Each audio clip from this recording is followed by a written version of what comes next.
Bristol Community College, Mathematics with Dan Avedikian, Math 011, Arithmetic, Section 2.2, Problem 26.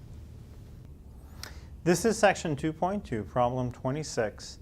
It says find the prime factorization of the number and write repeated factors using exponents. And the number we have for this one is 120. So we want to find the prime numbers that multiply together to make a 120.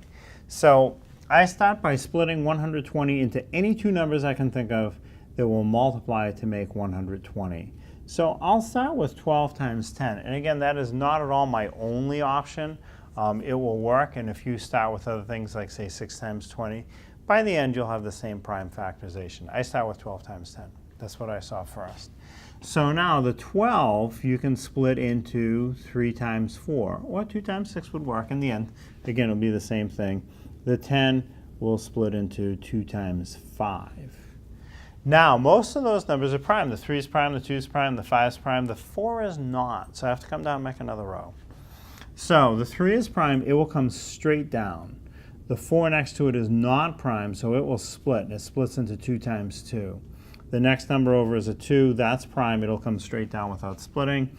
And the 5 on the end is prime, it will also come straight down without splitting. Now, in this bottom row, everything is prime. I have 2s, those are primes. I have a 3, that's prime. I have a 5, that's prime. Everything's prime, so I've gotten to the end. Now, for the prime factorization, I will write 120 equals, I'll start with a 2. Typically, we start with the smallest primes. So it'll be 2 to the third power. Instead of writing 2 times 2 times 2, the instructions say when it's repeated, use exponents. So that's why it's 2 to the third power. Then next times 3. And then finally times 5. So 120 equals 2 to the third power times 3 times 5.